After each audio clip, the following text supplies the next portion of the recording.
They bulldozed the oak tree where my wife's ashes rested, and what they didn't know was that their entire 38-cabin empire was about to become mine.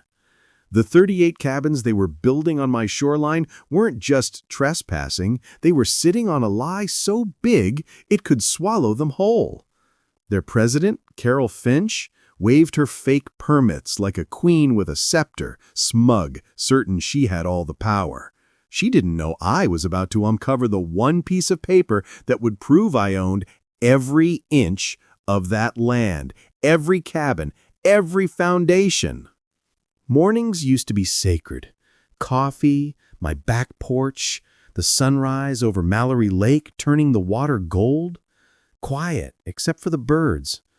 The oak tree, down by the shore, older than my house, older than me, was where Sarah's ashes lay. "When I'm gone, Jack, let me watch the sunrises with you," she'd said. For 12 years, that tree, that porch, that lake was our sanctuary.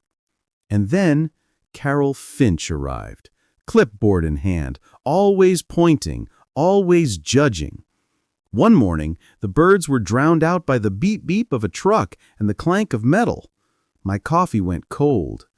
Bright pink survey stakes lined the shoreline, cutting right past the oak. I walked down, slippers still on. A man in a hard hat was sprawled over blueprints on the hood of his pickup. "Morning," I said, trying to keep my voice steady. "Can I help you?" He grunted, pointing at the plans. "Beautification project," he said. 38 cabins, right here." He gestured to the lake, the oak, the grass where Sarah and I used to picnic. I tried to explain. "This is our land. It's been in the family for 60 years. He shrugged. "Talk to the HOA. I just build what they tell me." That night, at the community meeting, the clubhouse reeked of air freshener and weak coffee. Carol Finch stood at the front, pointing at a map on an easel, convinced she'd already won. I didn't know it yet, but everything she thought she controlled was about to collapse. She smiled, but her eyes were ice. "Mr. Mallory is a bystander here," she announced to the crowd. A bystander? On my own land? That was the moment I realized this wasn't about community. It was about power, and she thought she already had it. What she didn't know was that my next move would turn her smug empire upside down. Her hair was perfect, not a strand out of place, and that smile, it didn't reach her eyes. I stood anyway. I said my name. I told them the shoreline they were building on was mine. Plastic smile. Thick folder. "We have all the necessary permits, sir. The county has approved our expansion. This is HOA land. Mr. Mallory is a bystander. This project is for the good of the community." A bystander on my own land. I could feel the eyes of my neighbors on me, some sympathetic, most just waiting for me to sit down. The next day, I went to the construction site with my deed in hand, folded, worn, soft as cloth. Carol was there, clipboard in hand, barking orders at a bulldozer. I walked up. "This is the original warranty deed, ma'am," I said. "It shows my property line extends to the water's edge. This is my land." She laughed, short, sharp, like a barking dog. "Oh, that's cute," she said. "That's old zoning, Mr. Mallory. Things have been updated. The county filed a boundary adjustment decades ago. You're lucky we're letting you keep your dock." She turned back to the bulldozer like I wasn't even there. My oak, Sarah's tree. My lungs tightened. I watched them clear the wildflowers she had planted. Stakes hammered into the earth just feet from the oak. And then it happened. A loud crack. The groan of the bulldozer under strain. The blade had caught on something thick. A root. My Sarah's tree. Torn apart, ripped from the soil like it meant nothing. I looked at Carol. She was busy on her phone, oblivious. My heart sank. And then a thought hit me. A thought that would change everything. If she thinks she owns this land, she's about to learn just how wrong she is. My hands started trembling, but not from fear. Fear shakes fast and disappears. This was different. Something colder, heavier, settled into my chest. It felt like steel cooling in a forge. I turned away from the bulldozers, from the torn root of my wife's resting place, and walked back to my porch with that folded deed still in my hand. No yelling, no threats, just silence. The world felt muted. Birds gone, wind gone, time gone. All I could see was that wound in the earth where my Sarah once rested in peace. That was the moment a man I used to be died, and the man who took his place wasn't looking for fairness anymore. He was preparing for justice. People talk about anger like it's fire, bright, loud, burning hot, but real wrath? It's quiet. It hums, cold, controlled, like a transformer right before it blows the entire street dark. I didn't storm into court. I didn't go swinging at bulldozers. I verified. An electrician doesn't guess which wire is live. He tests it. So the next morning, I drove to the county records office. Sad little beige building, smelled like old paper, and the dreams government bureaucracy suffocated 40 years ago. I still thought maybe this was all some clerical mistake. Something that could be fixed with a pen and a signature. A typo. A misunderstanding. I handed the clerk my parcel number. She typed like she'd been typing other people's heartbreak into that system for decades.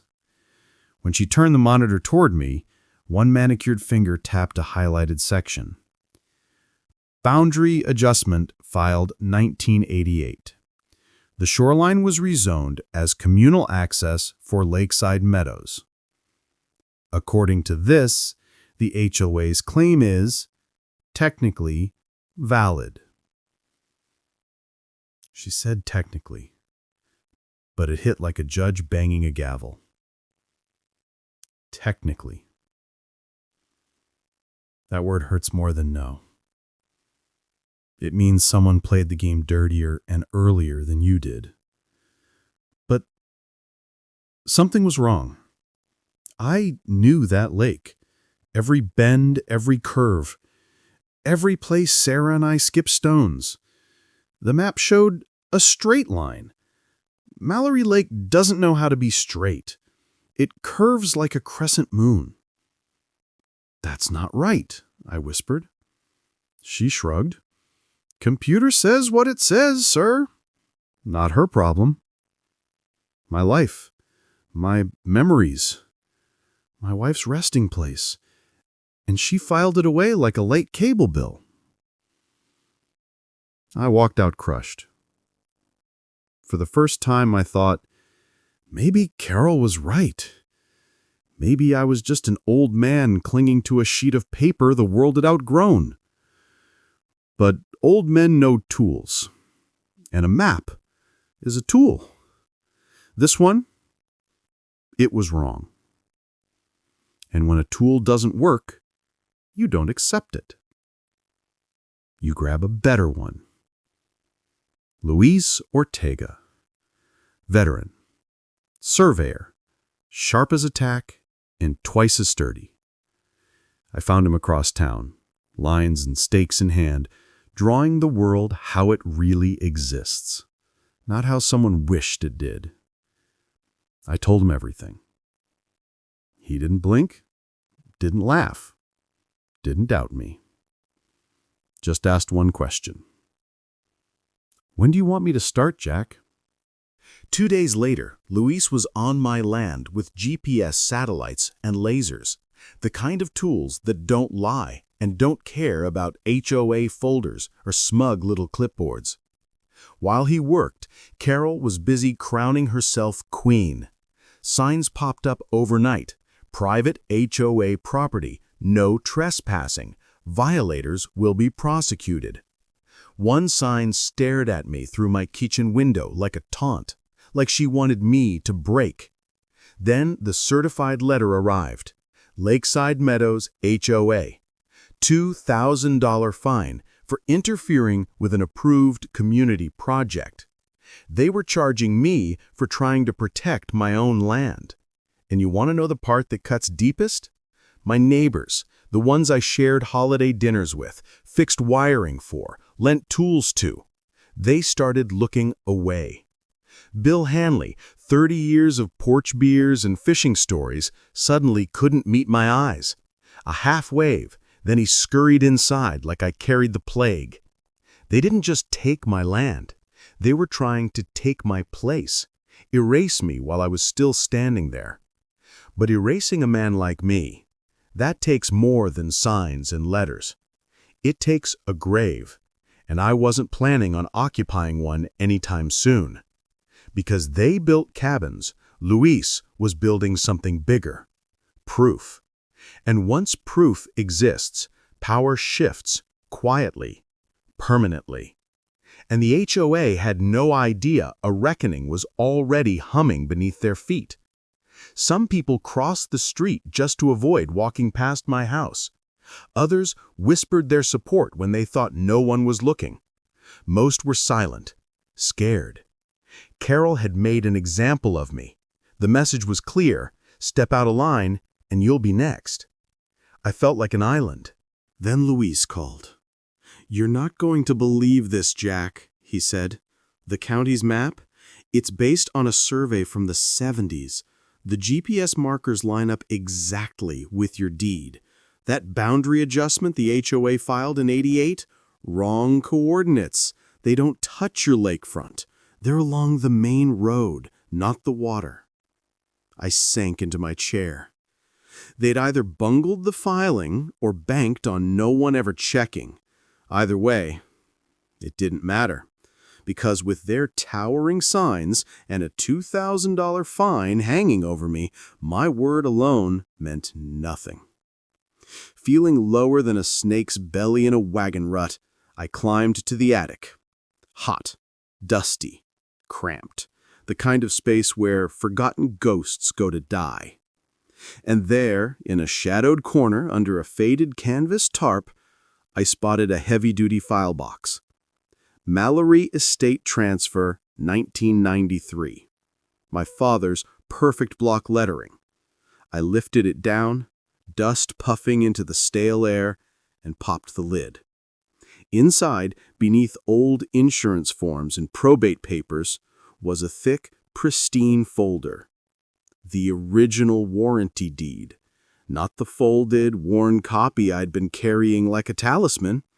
This was the master document, stamped, sealed, official.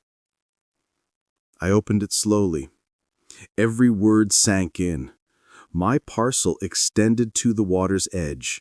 Not just the edge, the deed included the entire shoreline and all submerged land, up to the lake's original geographic center. I didn't just own the bank, I owned the lake bed, every inch. They hadn't just trespassed, they'd built 38 cabins on land I owned outright. Sitting there in the attic, dust coating my arms, I felt a spark light up my chest. They thought they'd buried me in paper. Turns out, they had built their empire on my dirt. The discovery was a key, a locked room I didn't even know existed.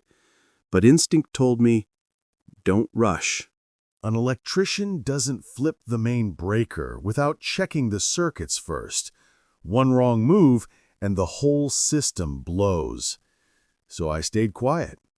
The next morning, instead of storming Carol Finch or her bulldozer army, I went back to the county records office. Only this time, I wasn't asking, I was making requests. Certified copies of every relevant deed, every map, every piece of proof I needed to turn the tables. And in that quiet office, the first pieces of my revenge began to click into place. I walked out of the county office carrying a folder heavier than a toolbox. Inside, my 1993 warranty deed with the submerged land clause, the flawed 88 boundary adjustment with wrong coordinates, and Luis's precise GPS parcel maps. That folder wasn't just paper, it was my ammunition. Every morning at sunrise, I became a silent witness. Camera in hand, I documented everything.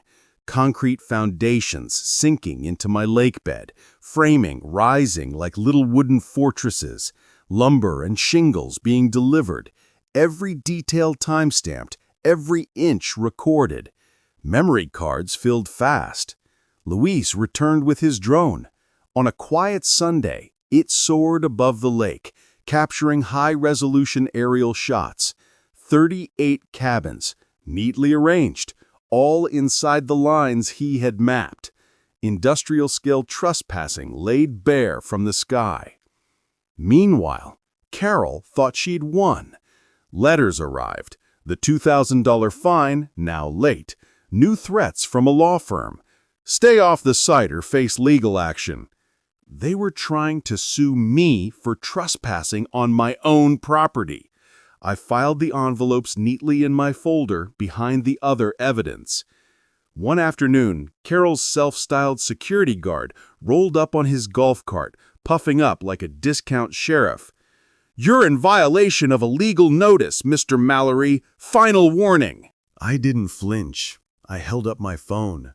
The red recording light glowed bright. He stared, deflated like a popped balloon, muttered something, and sped off. I saved the video. She thought I was scared. She thought I was hiding. In reality, I was letting her build my case for me. And while Carol strutted around like a queen, her kingdom began to crumble from the inside. Nail guns started at 7 a.m. Generators roared all day. Trucks tore up asphalt edges. Dust coated every window and patio chair. Construction vehicles blocked driveways. Litter piled up, soda cans, sandwich wrappers. Neighbors who'd once avoided me started showing their frustration. Bill Hanley, pale and uneasy, approached one morning while I got the mail. This is a real mess, isn't it? Can't even fish off my dock anymore." I just nodded. Fear still lingered, but it was breaking. The peaceful community she claimed to be beautifying was turning into chaos, and for the first time, people were noticing. And I knew the next move was mine. She threw a party on my shoreline like it was hers. White tent, caterers, cameras from the local news, champagne and plastic flutes, smiles plastered on everyone who thought they owned what was mine. Carol Finch stood at a podium, microphone in hand, grinning like a queen crowning herself. But she had no idea the hand I was holding. I watched from my porch, quiet, calm, observing, not angry. Just a man holding a royal flush while she bet her empire on a pair of twos. Our eyes met across 50 yards of trampled grass. She gave me a triumphant smirk and went back to her audience. She thought I'd erupt. She thought I'd be the cranky old man she'd painted me as. Instead, I let her strut. Let her build her pedestal a little higher, completely unaware that I was about to kick it out from under her. A good player lets the opponent fold first. I let her think she was winning. Then I called the HOA office, requested a private meeting. Just her treasurer Martha Koenig, and the rest of her shrinking board. No audience, just the table, the documents, and me. Tuesday came. The clubhouse smelled stale, but the tension was electric. I placed one document after another on the table, methodical, deliberate. "This," I said, sliding the deed across, "is the official 1993 county record showing my ownership of the shoreline and the submerged land." Next, the modern GPS survey from Luis, confirming every boundary. Then, a dozen photos fanned out before them. 38 cabins, built squarely on my property. Illegal, undeniable. Silence. Heavy. Crushing. Martha looked pale. glancing from the papers to Carol, hoping for intervention. Carol? She leaned back in her chair, smirked, didn't look at a single document. Then she laughed, a short, barking laugh, condescending as ever. "Mr. Mallory, relentless, aren't you?" she said, mock pity dripping from every word. "We've been over this. Your paperwork is ancient history." She tapped her thick binder of current permits. "This is what matters, the county's current records." And that's when I realized she had absolutely no idea what was coming next. I hit record on my phone, letting it capture everything.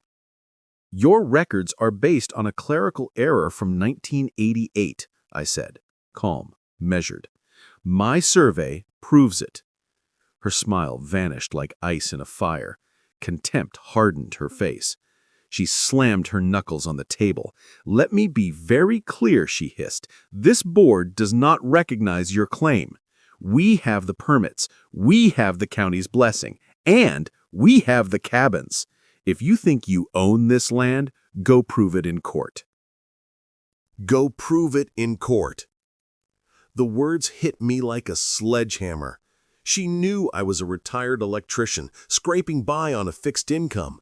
Years in court, tens of thousands of dollars. A trap. Checkmate. I walked out into the glaring afternoon sun. The weight of her dismissal pressed down like a steel door closing on my chest. My left arm tingled. My chest felt squeezed by an invisible vice. I tried to breathe. My lungs refused. This wasn't just stress. My mind screamed it. She wasn't just stealing my land. She might kill me. I drove to the VA clinic, not the local hospital. Trusted faces only. They rushed me inside, hooked me up to machines that beeped like a warning. After hours, the doctor came, a kind man, tired eyes. "Not a heart attack," he said. "Severe anxiety, extreme stress. Your heart is strong, Jack. But stress is a slow poison. You can't fight this with anger. You fight with precision. Be a surgeon, not a brawler." I walked home defeated. The cabins loomed in the distance, half-built, mocking. Sell it all? Just leave? I could abandon Sarah's tree, her lake, and find a quiet place away from clipboard tyrants. The thought made my stomach twist.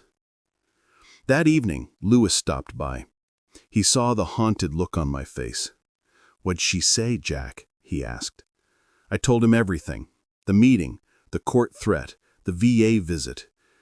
Maybe I should just walk away. Lewis was quiet for a long beat.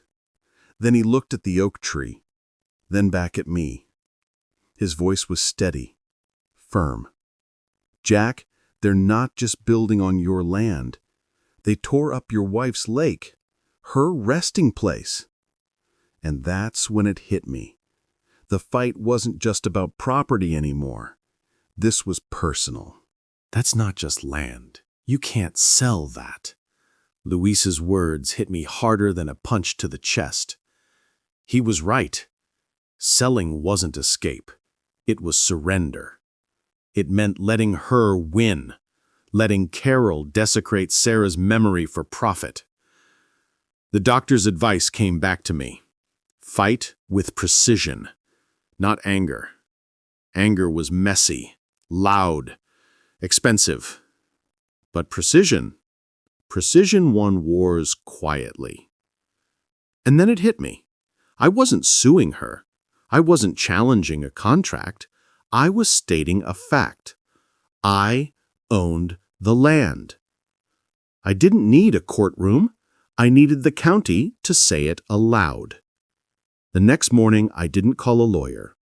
I went straight back to the county records office and filed a simple, 2-page land title confirmation request.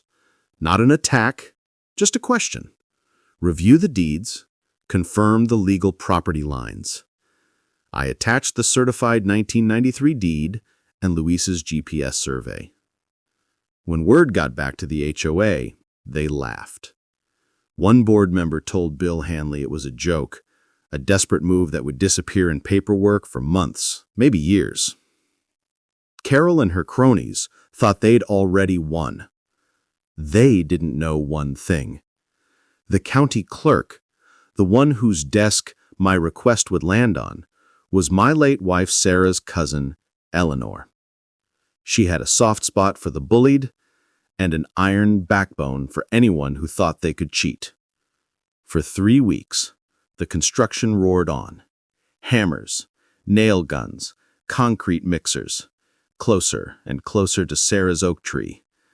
Every clang of metal felt like a ticking clock. Doubt crept in. Was I wrong to trust this quiet plan? Then, one Wednesday morning, the quiet broke. A lone courier truck pulled up, 4 identical certified letters in his hands. One for Carol Finch, one for Treasurer Martha Koenig, and one for each of the other board members. My own had arrived the day before. I held it in my hand. The county letter had glowed under the morning sun. Official, legally binding title confirmation. My 1993 warranty deed was declared the primary and active deed of record. Every inch of the Mallory shoreline, including the submerged land beneath the lake, was mine. And the kicker? The final sentence. All other claims or adjustments conflicting with this primary deed are hereby deemed subordinate and invalid. That paper wasn't just confirmation. It was a bomb. And those certified letters? The fuses. By mid-morning, the neighborhood was buzzing. My neighbor, whispering into the phone, said, "Jack, what did you do?" Frank's shouting with his wife over some county letter. He looked like he'd seen a ghost. By noon, Carol Finch was storming out of her house, jumping into her SUV, tires kicking gravel. She was heading straight to the county records office. And I knew, without a doubt, this was about to get explosive. I can only imagine the conversation Carol Finch had with Eleanor. I picture her waving that perfect binder of permits, voice climbing higher with each demand, trying to bend reality to her will.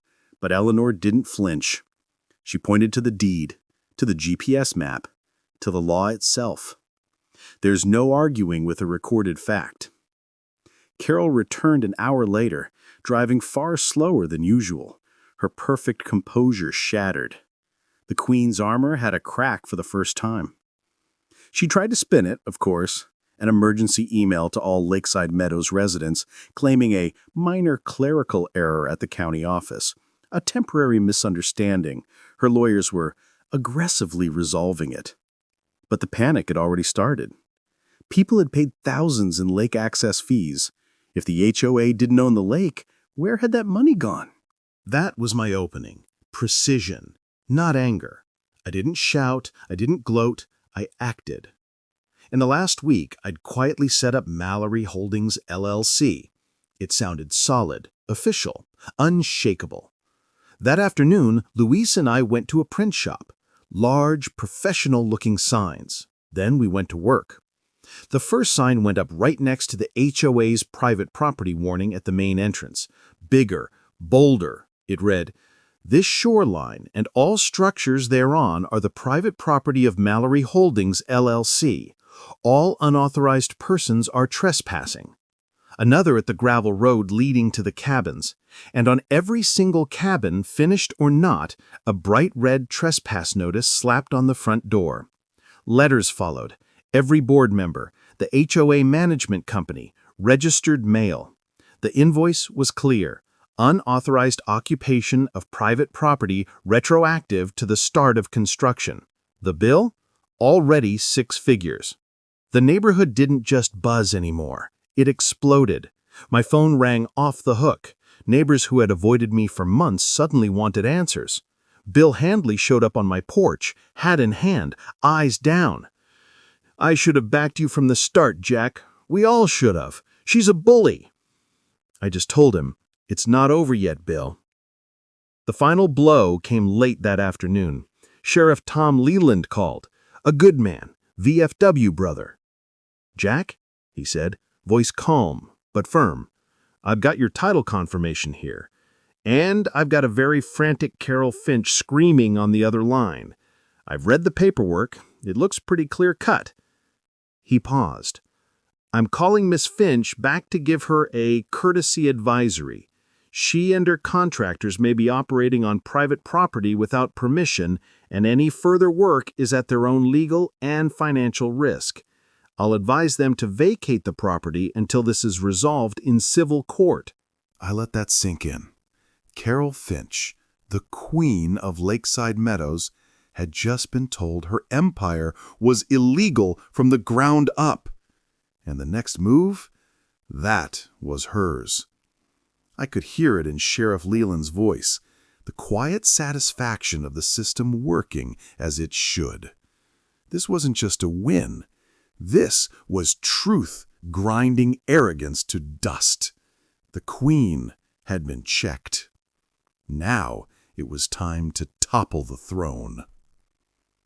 The HOA called an emergency meeting for Friday night. The email framed it as a response to a disruptive resident making baseless claims. Baseless! After a legally binding title confirmation from the county and an advisory from the sheriff, she still had the audacity to call my claim baseless? The arrogance was staggering. But this time, she had an audience. The whole community was watching. When I walked into the clubhouse, it wasn't the half-empty, fearful room I remembered.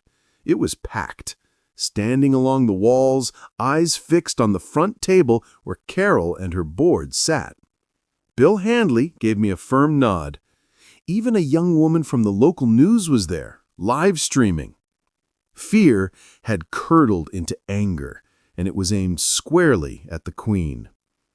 Carol tried her usual commanding smile, gavel tapping lightly against the table. "All right, let's settle down," she chirped, too bright, too rehearsed.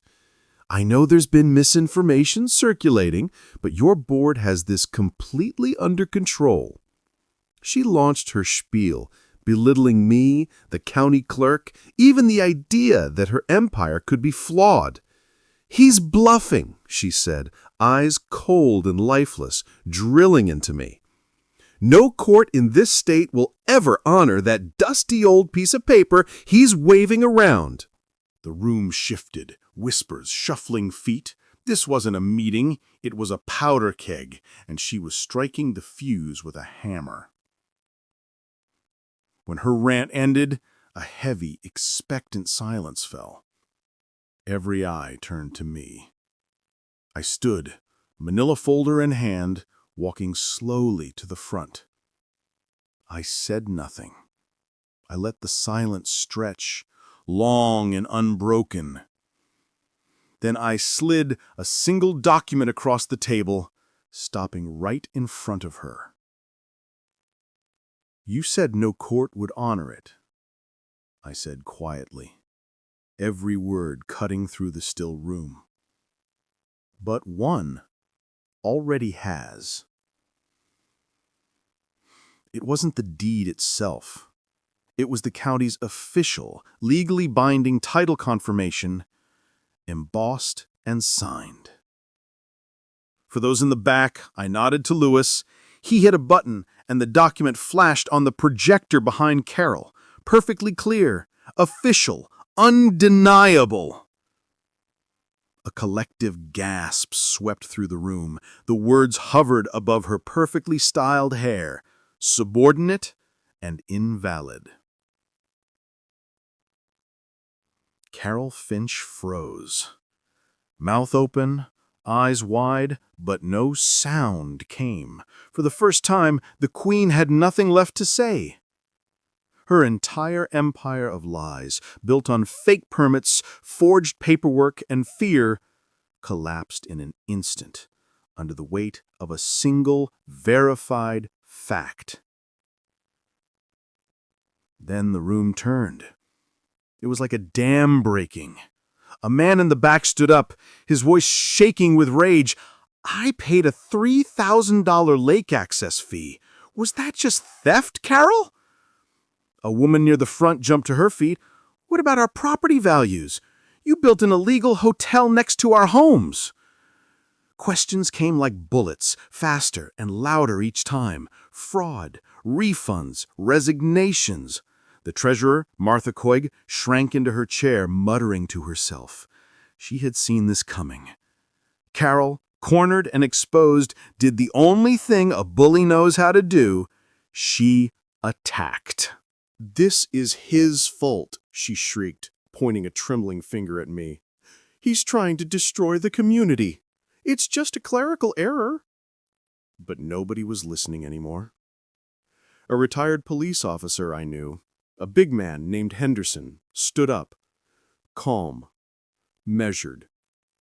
Every word cut through the tension like steel.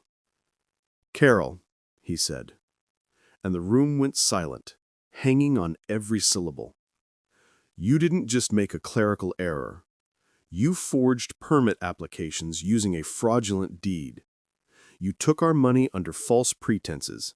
That's a crime. I demand your immediate resignation." The doors of the clubhouse swung open. Sheriff Tom Leland stepped in, flanked by 2 deputies. He wasn't there to control the crowd. He was holding a single, unmistakable piece of paper. "Carol Finch," he said, voice cold and authoritative, "I am serving you with this official cease and desist order. All construction stops immediately. All rentals are suspended. This site is now considered part of an active fraud investigation." The room erupted in whispers. Cameras caught every second. Carol's face, rage, panic, disbelief, was projected on the screen behind her. Her iron fist persona crumbled in real time. The deputies escorted her out. She was still yelling about lawyers and clerical errors, but the room wasn't afraid anymore. For the first time in years, people were listening to me. The aftermath was swift and merciless. The sheriff's investigation revealed the full scope of Carol's corruption. Martha Coig, the treasurer, crumbled under questioning. Years of forged invoices, misappropriated funds, and fake permits came to light. Carol Finch faced multiple felony charges: wire fraud, embezzlement, forgery. Her carefully coiffed hair was now a messy tangle in mugshots. Her kingdom of clipboards, authority, and condescension was gone, reduced to legal fees, public humiliation, and resignation. The HOA itself was dismantled. The board resigned in shame. The management company cut ties, leaving nothing behind but a cautionary tale. Justice had arrived. And it didn't come slow. It came like a hammer, straight down.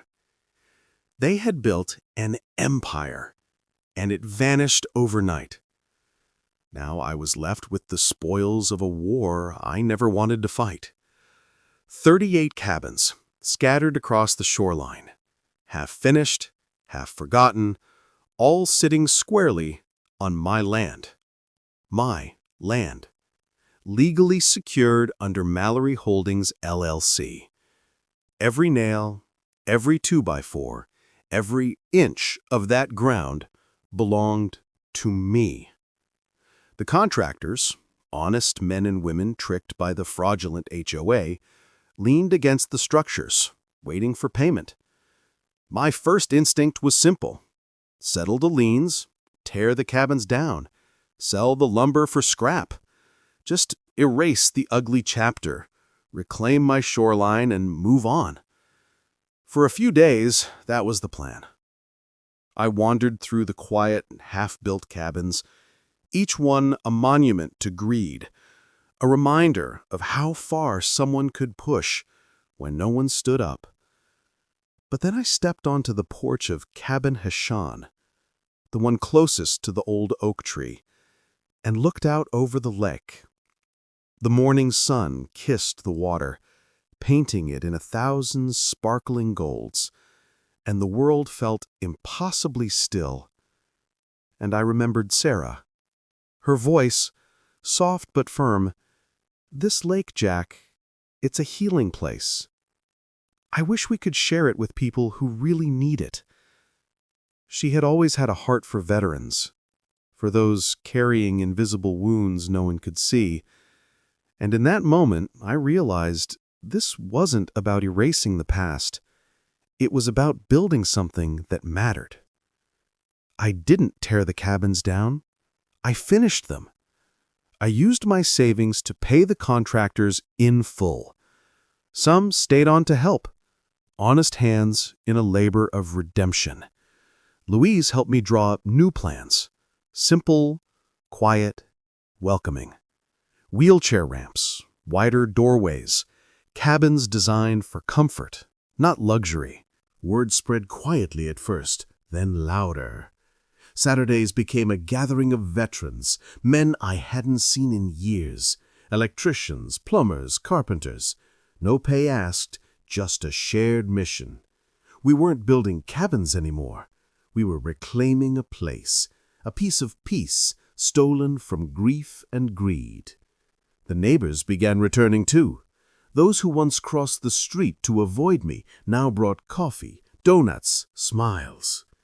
Bill Hanley, old friend and silent witness to my struggle, showed up one Saturday with a shovel and topsoil. He didn't speak.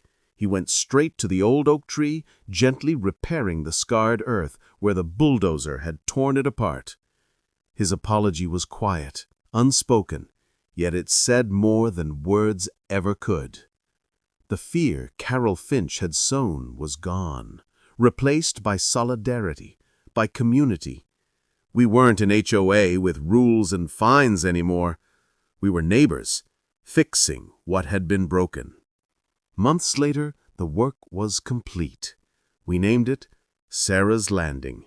It wasn't a resort.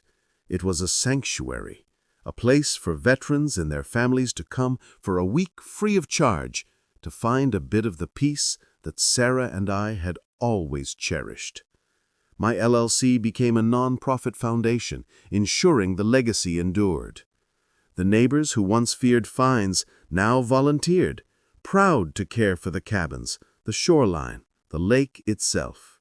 That evening, I took my coffee down to the dock. The wood was new, repaired from the construction scars. The lake was calm. Beside me, the folded American flag from my father's military funeral rested quietly on the bench. The sun dipped low, painting Mallory Lake in deep oranges and purples. The cabins slept quietly in the trees, their lights off. No longer an eyesore, they were a legacy. I looked out over the still water, at the reflection of the old oak tree, and I understood. Justice doesn't roar. Sometimes it waits, and when it comes, it settles quietly, like the evening sun on a healed lake. Subscribe to witness what happens when patience and truth finally tip the scales. Then like the video if that ending made you feel the weight of a fight fought with heart, not anger. And tell me in the comments, if it were your land, your legacy, would you have rebuilt or walked away?